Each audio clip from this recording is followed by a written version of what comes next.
Hey everybody, how are you? Thank you for joining us today on Friday for our next episode of Puppy Lunch and Learn. I'm here today with Dr. Tasha Wilson of Acupetvet, live on location in Somersworth, so you don't have to see my kitchen. So what we're going to be discussing with you today is a really important topic, and we've had lots of questions about this. That's why it was so important to get together with Dr. Wilson to go over these topics with you. But today we're going to discuss flea and tick prevention as well as heartworm prevention, which applies primarily to your puppy, but also to your dog, your older dog. A lot of this will resonate no matter what age your pet is. So if you are joining us live, go ahead and give us a thumbs up. And if you're joining us on the replay, please say hello. It's nice to know who's joining us at what stage of the broadcast. So before we get started and get into our juicy discussion, I just want to introduce the two of us here. So my name is Tracy Bisson. I am the owner of It Takes a Village Dog Care, Pet Care. Dog care, pet care, cat care, it doesn't matter. We offer dog walking and pet sitting services in Barrington and surrounding communities.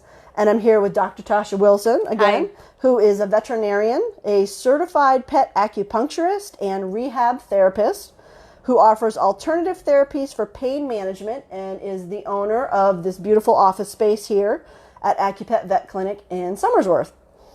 So, what we're going to be talking about today is basically ticks and how to protect our dogs and how to protect our puppies. Ticks are out in full force this year. Many of our clients have expressed concern about the health of their dog and family after suffering a tick bite. So we'll talk about different flea and tick prevention methods, as well as what to be aware of and what types are safe and effective, especially for a puppy. Dr. Wilson will also talk about different types of heartworm prevention and why it is critical that your puppy be protected. Mm-hmm. So if you have questions, like I said, we're broadcasting live. Please leave your questions. We'll answer them here for you. If we can't get to them within the 30-minute broadcast, then we will both be monitoring the rebroadcast, and we will answer those questions for you.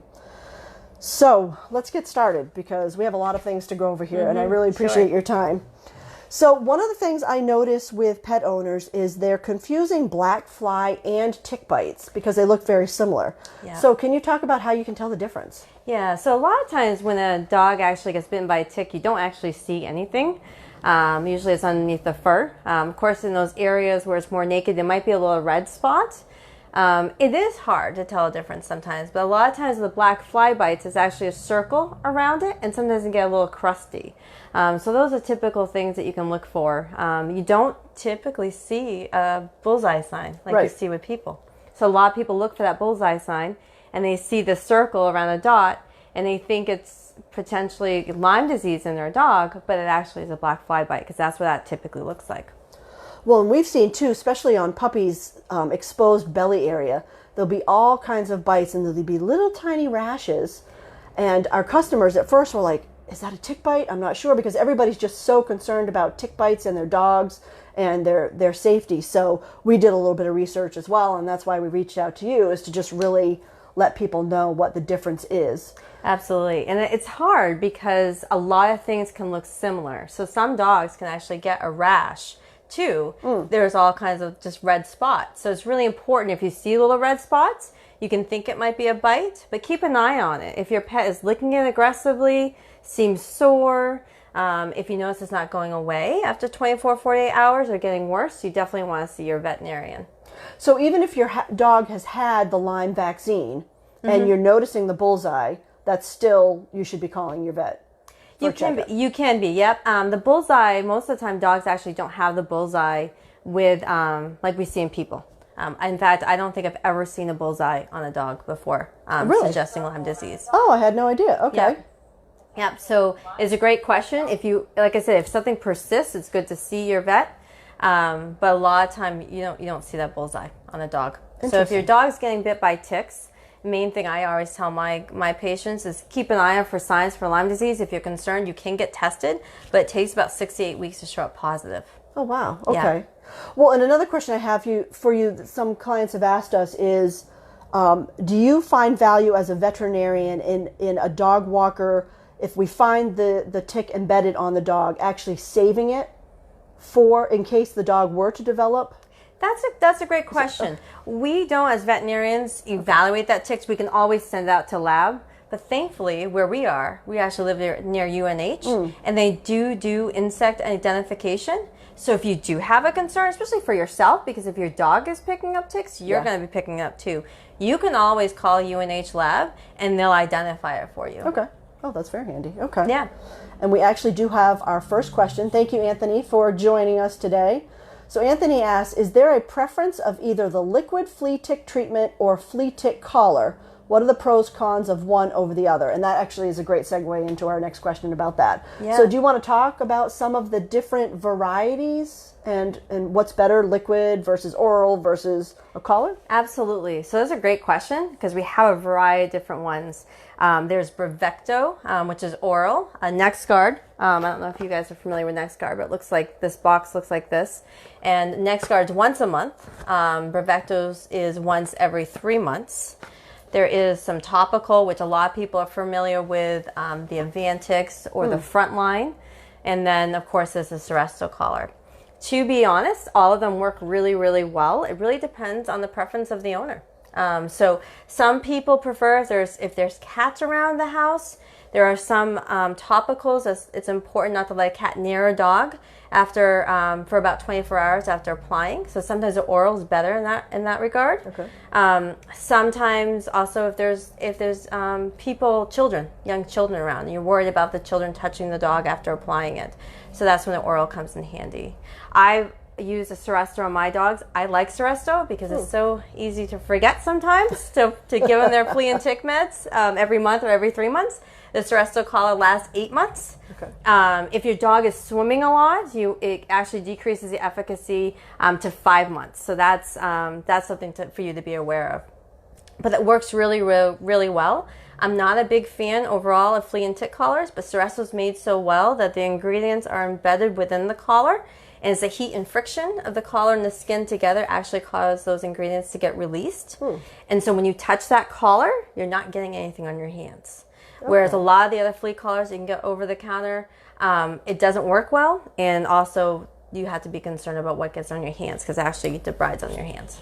Well, and I'm assuming too, puppies, they have to be of a certain weight before they could have any of these preventatives? That's a great question. Yes, there are many of the oral ones you have to be older for. The NexGard, let's see here. The NexGard actually is 8 weeks. Oh, but okay. Brevecto is older. There's Simparica as well. Too, I think is. So the collar, there's 2 different sizes. Oh, okay. So you can actually use that collar as a puppy. But the thing is, as their weight increases, you got to switch to the larger collar. Okay. So some people prefer just to do the monthly until they reach their maximum weight, and then you switch to the collar. That way you don't waste it. Because a lot of times within 3 to 6 months, you're going to have to change collars. And if you're doing that as a puppy, that means you're not getting the 8-month value of the collar. If that makes sense. If it doesn't, let me know. Yeah. Well, and I've always used, I'm a little old school, I've always used the Frontline Plus. Just because it's been on the market longer, there's been more research about it, and I just tended to go every 3 weeks as opposed to every 4 weeks. Yes, yeah. And that's always worked well for my dogs, but I guess maybe it depends too on, do you have young kids? What area are you in? Are you in a heavy tick area? Do you live in an apartment and maybe you just mostly walk your dog on the street? Might determine what you might purchase. Absolutely. So you make some good points. So Frontline Plus, they actually have Frontline Gold now. Sometimes that's preferred because it doesn't get absorbed internally, where a lot of the other products do. So the Frontline actually goes into the skin glands and disperses along the whole body, and then the flea or tick bite it and then they die. But it doesn't go in the bloodstream. So some people are really worried about the chemicals going into the dog. Right. So that's how that works. And then with, I just lost my train of thought with a question you had. Well, I'm just wondering in regards to the different types that are there too, have you heard of any humans having problems? So for instance, some research that I did showed that some children with the Suresto collar had contracted Rocky Mountain fever.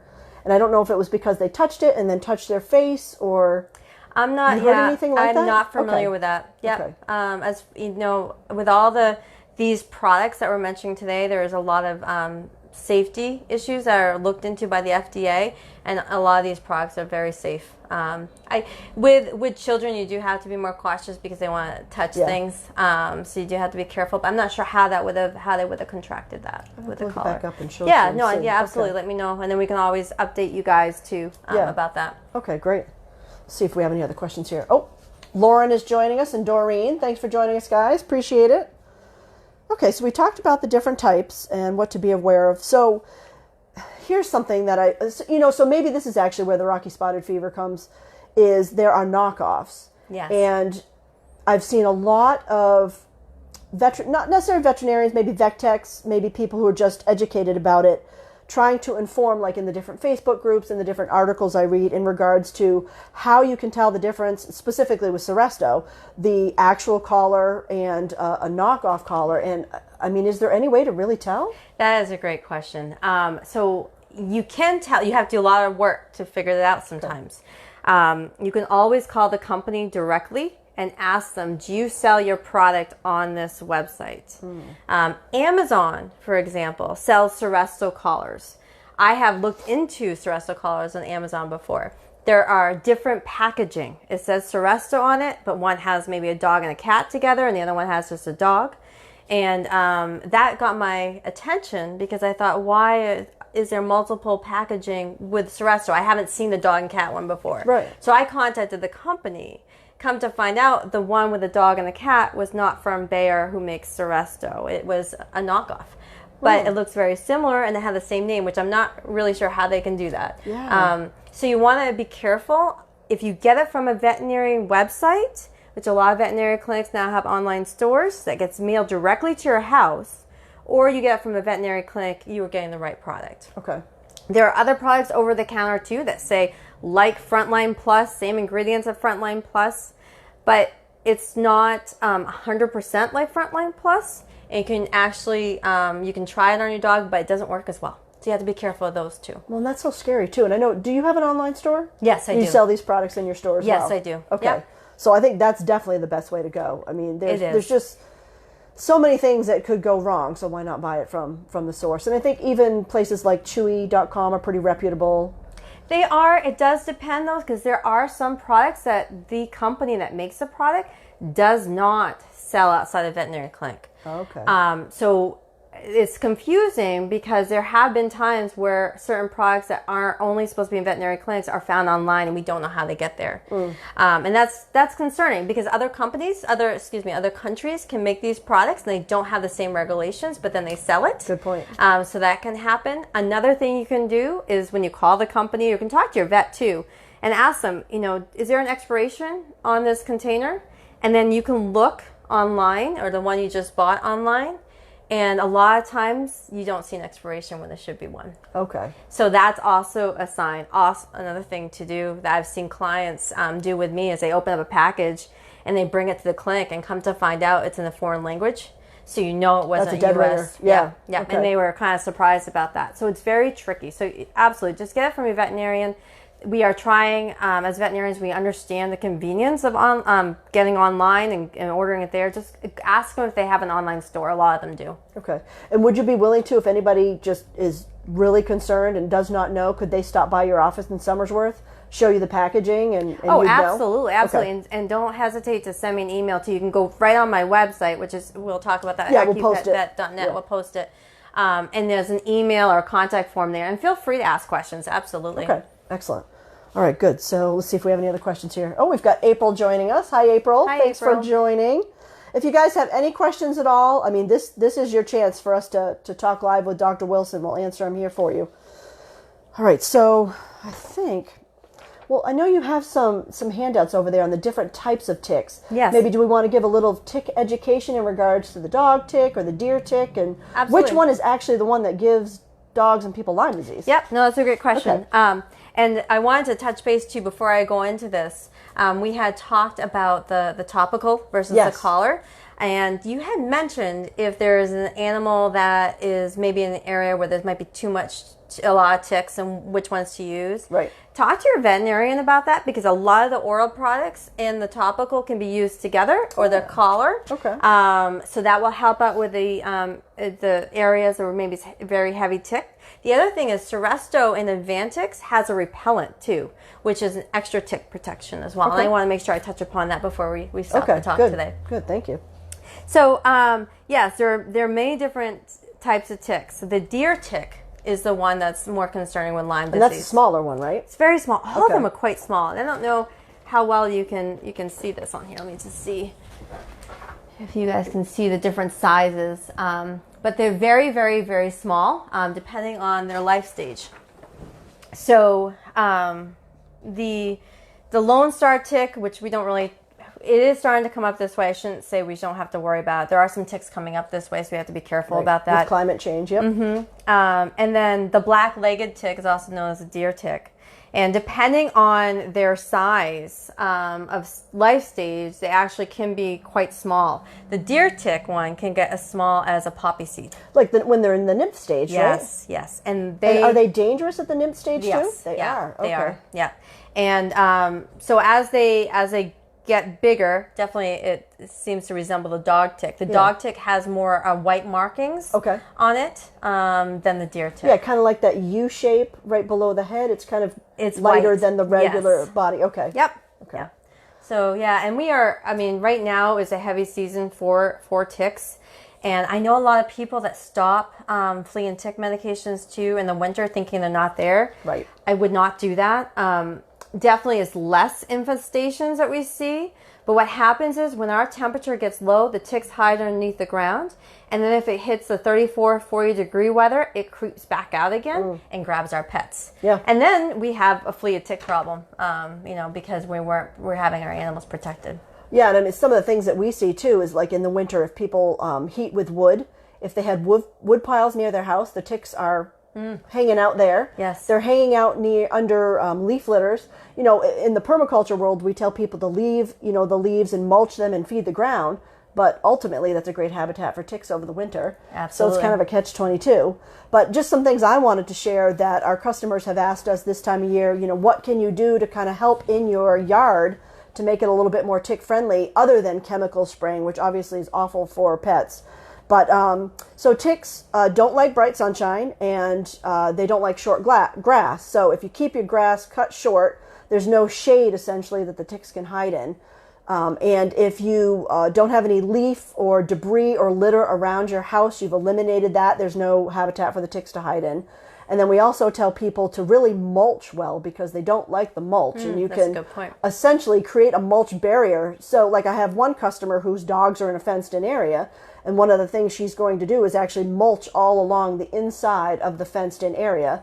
They're also getting rid of any debris because they have a porch. And underneath was like dirt and rocks, but then the leaves and things were accumulating up there from the past season. So they're going to clean all those out because that's a great idea. The dog brought 3 ticks into the house. She already has Lyme disease. It's so real. Yeah. So any other things that you've heard potentially that people can do? I love those ideas. The one thing that I know some people do because they're concerned about putting chemicals on their immediate area. Yep. You could potentially, if you're okay with doing some chemical spray, do the perimeter only.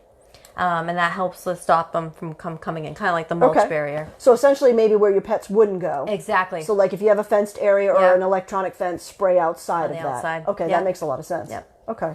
Well, if anybody has any questions at all about that too, or specific to your location or things you're experiencing, feel free to ask us because we can certainly go beyond, just how it pertains to pets, but making your family safe as well. So bring those questions. Absolutely. That's really important too because the one thing I tell people a lot is when their animals come in with ticks and I see them and I go over, this was a deer tick. And the one thing I always tell them is be careful because where your dog is going, most likely you're going too. And so you need to make sure that you're doing what you can to check for ticks on yourself afterwards as well.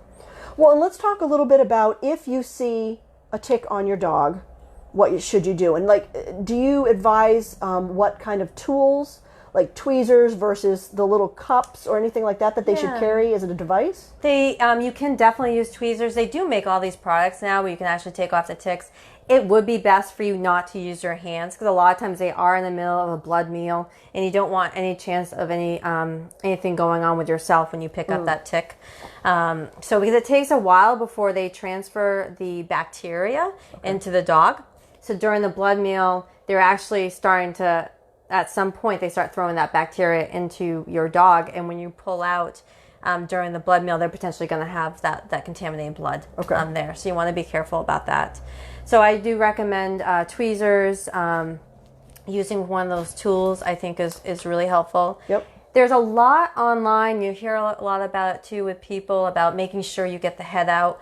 I wanted to bring that up today because so many owners are so cautious about that and try so hard to get anything left over out. Yep. But you do not need to worry about it. You get as close to the skin as possible and pull straight out. Sometimes you do have a little bit left over.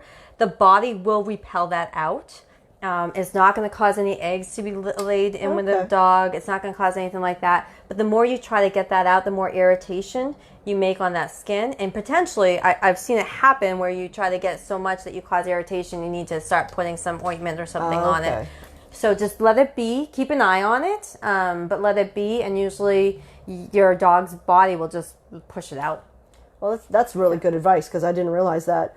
And I know our dog walkers actually always carry tick removers on them, and it has a measurement tool on it as well. Oh, so that's if something were to happen with a dog, we've got information. We know, potentially what type of tick it is. Most likely you can tell by looking at it. But if you're me in the field without my glasses, it's nice to have something with a measurement tool. And also in the research I did too, and I didn't know, you probably already know this, but the only way to truly kill a tick is to drown it in alcohol. Yeah. You can't burn it, you can't flush it, you can't drown it, you can't break it with your fingernails. So everything you've heard, folks, it doesn't work. Bring that alcohol with you. Absolutely. And that's so frustrating because how many times we try to kill them and it's not working. Yes. A lot of times you'll see when you go to the vet clinic, they have all these alcohol jars because of that. Yeah, because the only way to kill them. Okay, well, good. So that you did. I figured you knew that. Oh, and it looks like we have another question here. So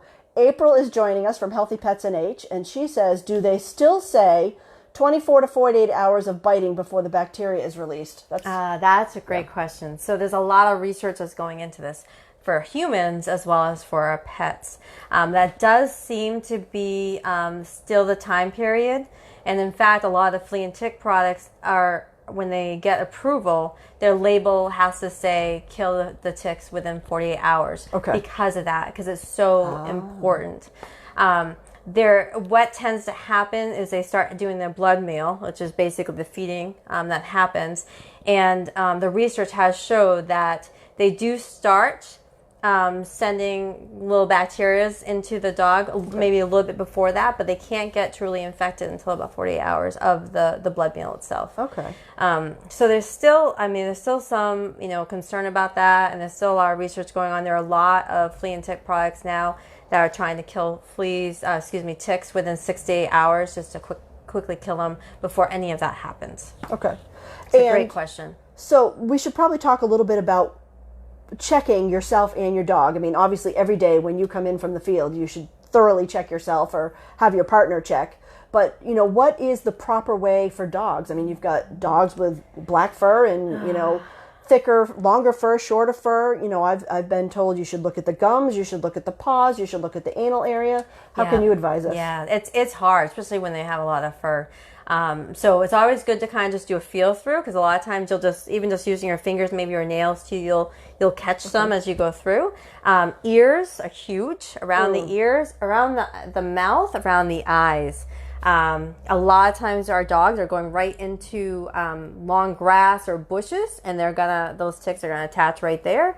Paws, absolutely around the anal area. I usually don't see them as much there, but it's a great area to look because there's not as much fur too. And it's dark and yeah. So I think that's good as well. And then and just use those hands as much as you can when you come in from somewhere. Have you ever heard that using a lint roller works well on the tops of dogs? I've heard it. Yeah. I've tried it. It hasn't really worked. Okay. But I'm thinking on dogs with black fur, dark fur, Yeah. is just really difficult to see sometimes, especially if they're in the nymph stage. Yeah, And it's virtually impossible. Yeah, I guess it's not a bad idea if they're loose and moving around. Once they're attached, it'll be a little bit harder. But I've never tried the lint. I've never heard that. Well, because I got those really big ones, and then I would just like take it over the top of them. So, if any were on the surface, at least would get those. I would try that. Okay. That sounds reasonable to me. Well, I'm curious from anybody listening too. Do you have any tactics or tricks that have worked for you that you'd like to share with everybody? Yeah, and if you use the lint brush, that's the first one. I kind of like that idea. Yeah, or even something we haven't thought of. I mean, for instance, our company sells a canine flea and tick spray, which is all natural.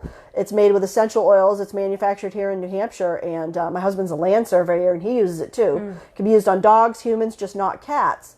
But we used it at one of our dog walking club outings. I left it for people to try it, and they thought it worked really well. Oh, that's great.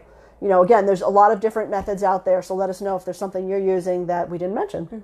And while you bring that up too with the spray, a lot of times people are like, oh, my dog's too young for flea and tick stuff, or especially a puppy that might have fleas. Yep. Talk to your veterinarians. A lot of times they have a spray that they can use, and they can put it on during that visit until your dog's old enough to get on the products that we usually sell. Perfect. Okay, excellent.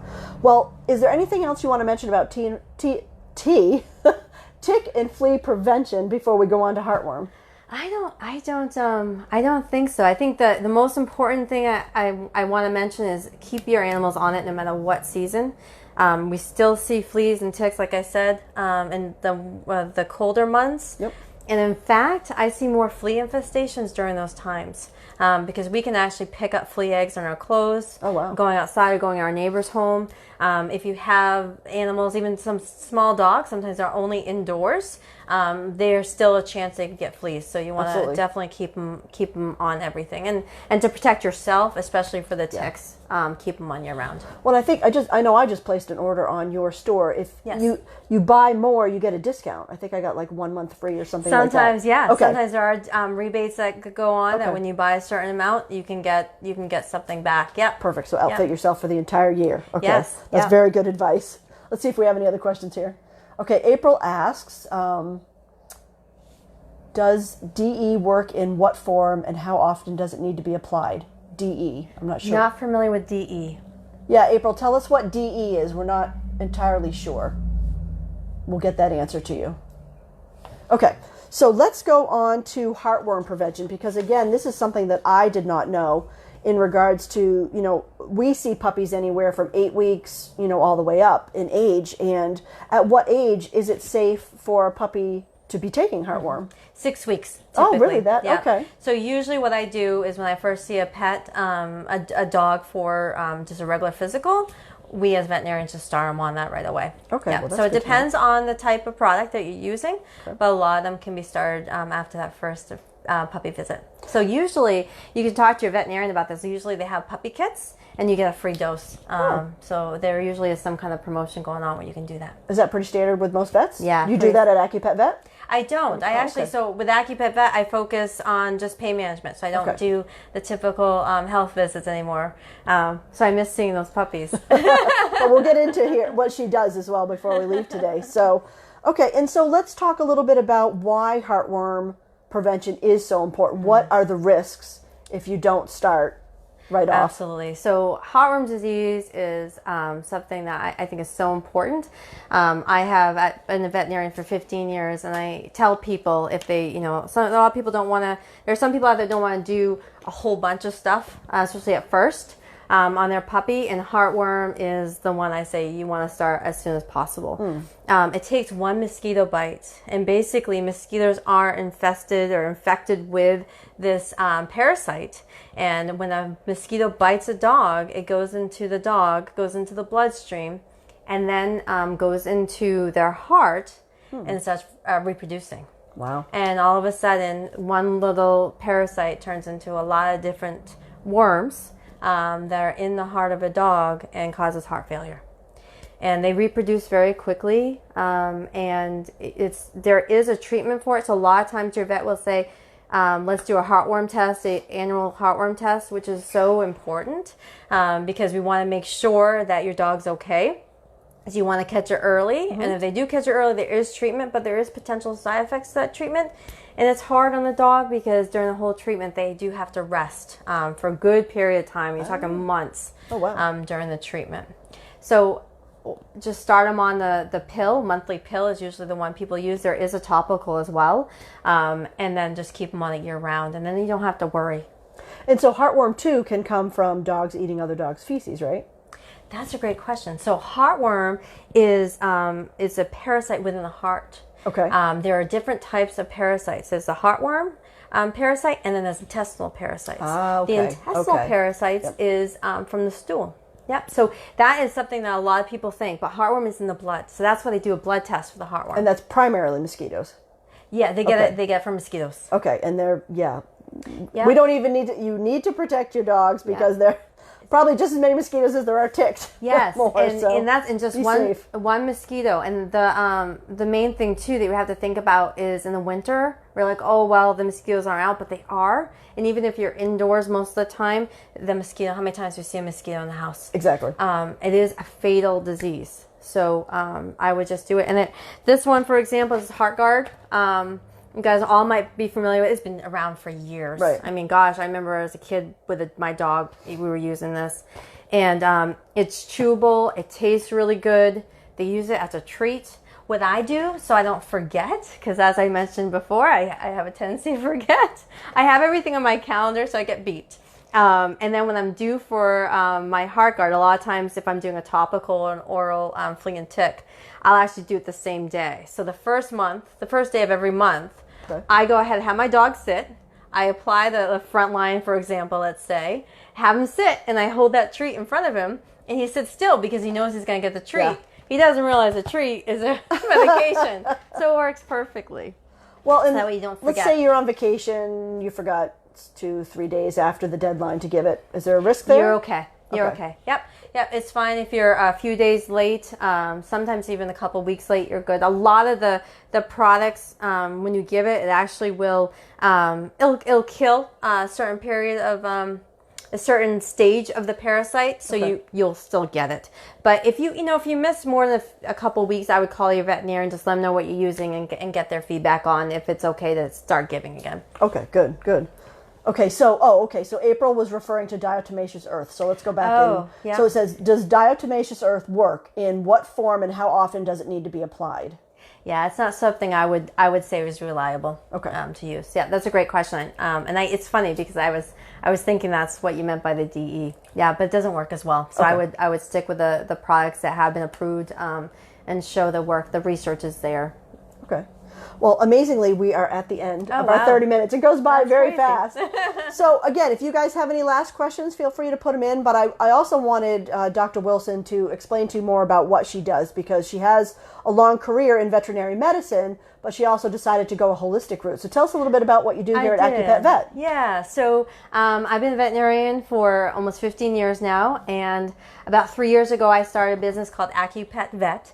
And I did house calls and got certified in acupuncture. So I started just I still worked at a veterinary clinic for a while I did this, did my house calls with acupuncture, and then recently got certified in rehab therapy. So now I primarily just do these alternative therapies. I work closely with your primary veterinarian, so they do the traditional medicine aspect, and I go ahead and do the acupuncture rehab therapy, which is great for older dogs. I can't tell you the relief they get with that. And dogs with orthopedic diseases or any kind of pain, limping, things like that.